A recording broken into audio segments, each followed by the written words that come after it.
साहित्य तक के बुक कैफे के एक दिन एक किताब में मैं जयप्रकाश पांडे आपका स्वागत करता हूं। आज मैं शाहीन बाग, लोकतंत्र की नई करवट, इस पुस्तक के साथ उपस्थित हूं। भाषा सिंह ने इसको लिखा है। भाषा सिंह पत्रकार हैं, लेखक हैं, फिल्म मेकर हैं, डॉक्यूमेंट्री बनाती हैं, संस्कृत कर्मी हैं और दिल्ली में ही पैदा हुई। उनकी पढ़ाई लिखाई लखनऊ में हुई और देश भर में मैला ढोने की जो परंपरा रही है उस पर पड़ताल करती हुई एक पुस्तक उन्होंने लिखी जिसका नाम है अदृश्य भारत। इसके अलावा वे प्रभा दत्त संस्कृत फेलोशिप, पुनोस फेलोशिप और People's Archive of Rural India fellowship पा चुकी हैं। रामनाथ गोयनका पुरस्कार से सम्मानित रही हैं। उत्तर भारत में कृषि संकट और किसानों की आत्महत्या पर काम के लिए उनको national foundation of India fellowship भी मिली। मूलतः पत्रकार हैं। पत्रकार होने के साथ साथ सामाजिक सरोकारों में उनकी अपनी भूमिका है। शाहीन बाग पुस्तक वह इस रूप में लिखती हैं कि आखिर ऐसा क्या था शाहीन बाग में जो दक्षिणी दिल्ली का एक ऐसा इलाका जो यमुना और गंदे नालों के बीच आबाद रहा, जिसकी मिली जुली संस्कृति या बसावट और बुनावट रही है, वह रातों रात न केवल अपने देश में बल्कि पूरी दुनिया में चर्चित हो गया। और उस शाहीन बाग ने न केवल अपने यहाँ भारतीय लोकतंत्र, भारतीय संविधान की संरक्षा का एक ऐतिहासिक आंदोलन जिंदा किया, बल्कि गांधीवादी तरीके को पूरी दुनिया में स्थापित किया। आधुनिक समय में अन्ना हजारे के आंदोलन से इसकी तुलना करते हुए उन्होंने यह लिखा है कि महज 101 दिनों में देश में कम से कम 80 जगहों पर शाहीन बाग जैसे आंदोलन पहुंच गए। लगभग 20 राज्यों के अनगिनत हिस्सों में शाहीन बाग के लोगों को समर्थन मिला। खास बात यह कि यह पुस्तक वह कहती है कि भारतीय राजनीतिक फलक पर इस महत्वपूर्ण आंदोलन को दर्ज करने के लिए उन्होंने यह पुस्तक लिखी है। और उनकी कोशिश यह है कि शाहीन बाग आंदोलन के बहाने लोकतंत्र की जो मशाल जलाई गई थी, दरअसल वह मशाल भारत के संविधान निर्माताओं ने संविधान सभा में हमारे संविधान की प्रस्तावना के साथ ही इस देश के नागरिकों के हाथ में थमा दी थी। उन्होंने महात्मा गांधी के इस वक्तव्य को भी इस पुस्तक की भूमिका में लिखा है। मेरी राष्ट्रभक्ति समावेशी है और मैं उस राष्ट्रभक्ति को नकार दूंगा जो अन्य राष्ट्रीयताओं के दुख व शोषण पर खड़ी होने का प्रयास करेगी। जो राष्ट्रभक्ति संपूर्ण मानवता की अधिकाधिक भलाई न साध सके वह मेरे लिए निरर्थक है। यह महात्मा गांधी ने कहा था। उन्होंने शमशेर बहादुर सिंह की कविता अमन का राग का भी जिक्र किया है। उन्होंने फैज़ को भी याद किया है।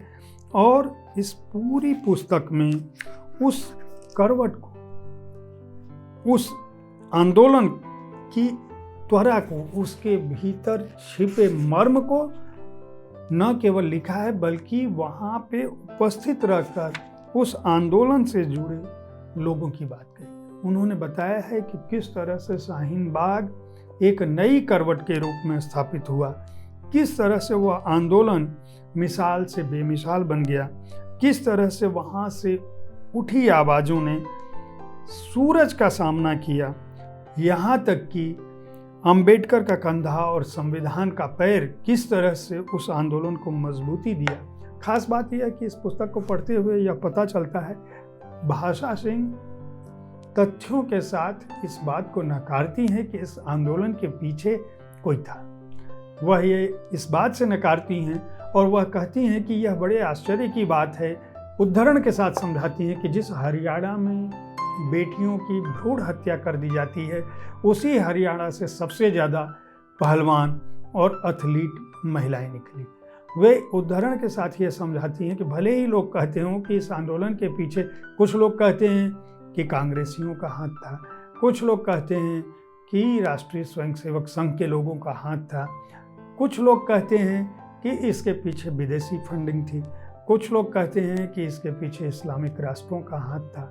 लेकिन ऐसा कुछ नहीं था। शाहीन बाग एक स्वतः स्फूर्त आंदोलन था। वह इस बात को तो स्वीकारती है कि इस पुस्तक में कि यह कहा जाना कि बिना मर्दों की पैरवी के महिलाएं इतने सक्रिय ढंग से किसी आंदोलन में शामिल नहीं हो सकती। भाषा सिंह इस पुस्तक में इस बात को मानती हैं कि यह सही है कि भारतीय समाज जिस तरह से पितृसत्तात्मक है, वहाँ पे औरतों को अपने घर के मर्दों से इजाज़त लेनी पड़ेगी, खासकर इस रूप में बाहर निकलने। लेकिन यहाँ की औरतों स्वतंत्र थी।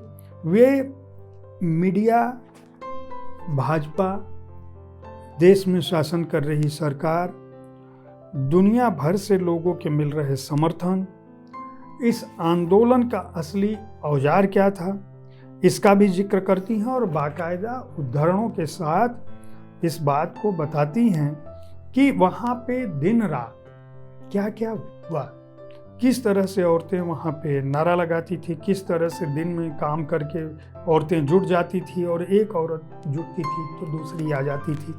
उन्होंने इस बात का भी भंडाफोड़ किया है कि किस तरह इस आंदोलन को बदनाम करने की कोशिश, इस आंदोलन की सुगबुगाहट कैसे हुई, इसकी भूमिका कैसे बनी, इसका आधार कैसे बना, इसका भी उन्होंने जिक्र किया है। साथ ही आंदोलन को जो दुनिया भर के लोगों से समर्थन मिला है उसका भी उन्होंने उल्लेख किया है।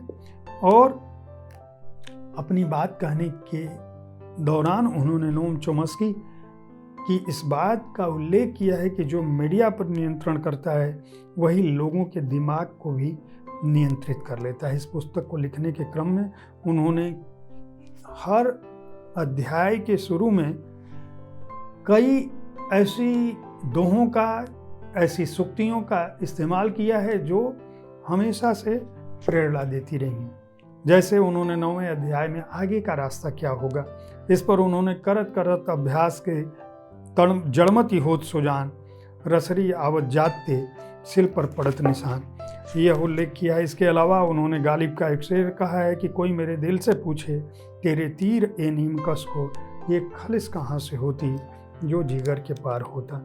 यह पुस्तक अपने आप में आधुनिक भारत में लोकतांत्रिक आंदोलनों को, शांति प्रिय आंदोलनों को और एक नागरिक के रूप में भारतीयों के खड़े होने की कहानी कहता है। तमाम बदनामियों, तमाम आरोपों, आक्षेपों के बावजूद यह नक्सली, दलित, शोषित, पीड़ित और पूंजीपरस्त सत्ता के खेल को भी करीने से उजागर करता है और कहता है कि आखिर इस हलचल का मर्म क्या था। उन्होंने आखिरी पंक्तियां हैं इस पुस्तक की, शाहीन बाग ने सिखाया, दिखाया कि शांतिपूर्ण ढंग से इंसाफ की लड़ाई लड़ने का जज्बा भारतीय औरतों में पूरे दमखम के साथ मौजूद है। इस पुस्तक को लिखने में उन्होंने बहुत सारे लोगों का आभार प्रकट किया है। इसके अलावा वह सूची भी दी है कि पूरे देश के किन किन राज्यों में, किन किन शहरों में, कहाँ पर शाहीन बाग की प्रतिकृतियाँ या दूसरे शाहीन बाग खड़े हो गए, यानी शाहीन बाग किस तरह से एक स्थान की जगह पर किस तरह एक पहचान का, अस्मिता का सिंबल बन गया।